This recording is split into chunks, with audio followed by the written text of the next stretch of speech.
দৰঙৰ নামখলাত অগ্নিশিখা সাংস্কৃতিক গোষ্ঠীৰ আখৰা গৃহ মুকলিৰ লগতে সম্বৰ্ধনা অনুষ্ঠান। অগ্নিশিখা সাংস্কৃতিক গোষ্ঠীৰ আখৰা গৃহ মুকলি কৰে খৈৰাবাৰী টাউন হাইস্কুলৰ অৱসৰপ্ৰাপ্ত প্ৰধান শিক্ষক হৰিচন্দ্ৰ শৰ্মাই।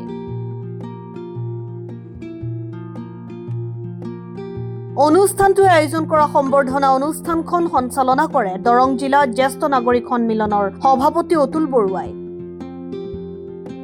সভাখনত উদ্বোধনী ভাষণ ৰাখে শিক্ষয়িত্ৰী কানন চহৰীয়াই। নিৰ্দিষ্ট বক্তা হিচাপে উপস্থিত থাকে দৰঙী কলাকৃষ্টি উন্নয়ন সংঘৰ সভাপতি কুলেন্দ্ৰনাথ ডেকাই। গুৱাহাটীৰ বিশিষ্ট বাঁহীবাদক প্ৰসন্ন বৰুৱাক অগ্নিশিখা সন্মানেৰে সন্মান প্ৰদান কৰে। লগতে লোককৃষ্টিৰ সাধক দৰঙৰ ভেৰুৱাৰ দেবেন ডেকা আৰু জ্যেষ্ঠ সুকন্যা নিউজাপালি বাহমুল্লাৰ শৰৎ চহৰীয়াক জ্যেষ্ঠ শিল্পীৰ সন্মান প্ৰদান কৰে। সাংস্কৃতিক গোষ্ঠীটোৱে নাগাৰা নামৰ শিল্পী মৰমী শইকীয়া, নৃত্যশিল্পী কুশল ডেকা, বাদ্যশিল্পী উপমা ডেকা, বিশিষ্ট কণ্ঠশিল্পী অংকুৰ দাস, ওজাপালি জয়ন্তনাথক বিশেষভাৱে সম্বৰ্ধনা জ্ঞাপন কৰে। তেওঁলোকে প্ৰতি বছৰে যিমান বছৰ হয় সেই অনুযায়ী তেওঁলোকে এটা সন্মান দিয়ে। গতিকে এইবাৰ অগ্নিশিখা সন্মান হিচাপে মোক দিলে। মই যিহেতু এই অঞ্চলৰে, মই থাকোঁ গুৱাহাটীত, গতিকে এইটো এটা খুব ভাল কথা এইকাৰণে যে বেলেগত মই যিমানে সন্মান নাপাওঁ, যদি মই ঘৰৰ মজিয়াৰ পৰা সন্মানটো পাওঁ তেতিয়া তাতকৈ আনন্দৰ বিষয় নাই। গতিকে অগ্নিশিখা গোষ্ঠীয়ে যিটো মোক আজি অগ্নিশিখা সন্মান দিলে, এইটো ইয়াতকৈ আৰু জীৱনত ডাঙৰ সন্মান নাই মোৰ। মই বহুত আনন্দিত আজি এই সন্মানটো পোৱাৰ কাৰণে। সন্মানটোত কি আছে এইটো ডাঙৰ কথা নহয়, কিন্তু মোক চিনাকি কৰিছে ৰাইজৰ আগত যিটো সন্মান দিলে সেইটোৱে ডাঙৰ কথা। গতিকে এইটো মোক এজন বাঁহীবাদক হিচাপে, মই আপোনালোকে সকলোৱে জানে মই বাঁহী বজাওঁ বুলি। মই 40 বছৰ কাল আজি বাঁহী বজালোঁ। 84তে ৰেডিঅ'ত প্ৰথম বজাইছিলোঁ, 84ৰ পৰা আজিলৈ বজাই আছোঁ। ৰেডিঅ'ত 40 বছৰ হ'ল।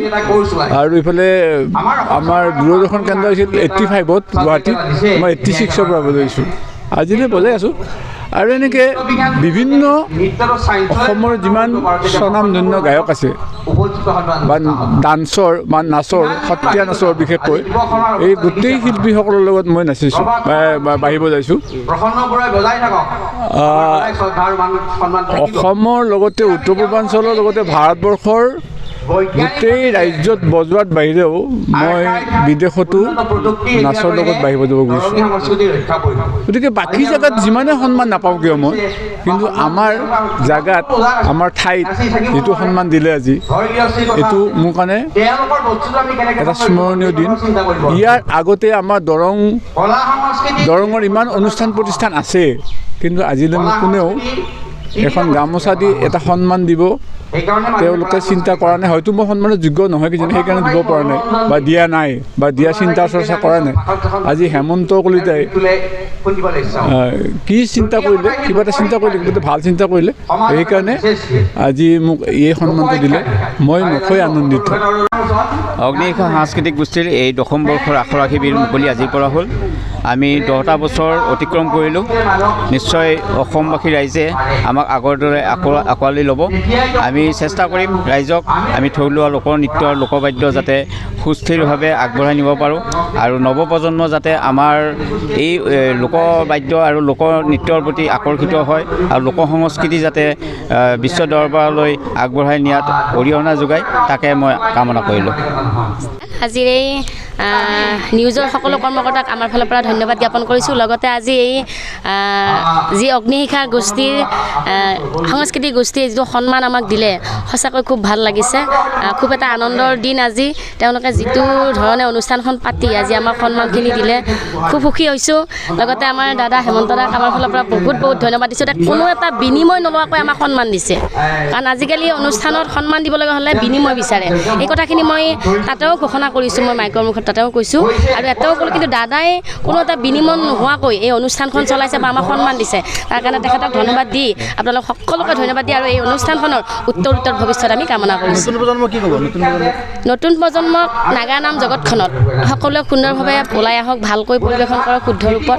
আমিও শিকিবলগীয়া জানিবলগীয়া বহুত আছে, কিন্তু যিখিনি কৰিছোঁ বৰ্তমান বিতৰ্ক নোহোৱাকৈ কৰি আছোঁ। গতিকে সকলো যিখিনি উঠি অহা উদীয়মান শিল্পী মানে কোনো বিতৰ্ক নোহোৱাকৈ উঠি আহক, সেইটোৱে বিচাৰোঁ। নামখলৰ পৰা চিন্তু কলিতাৰ ৰিপৰ্ট, গ্ল'বেল এনি 24/7।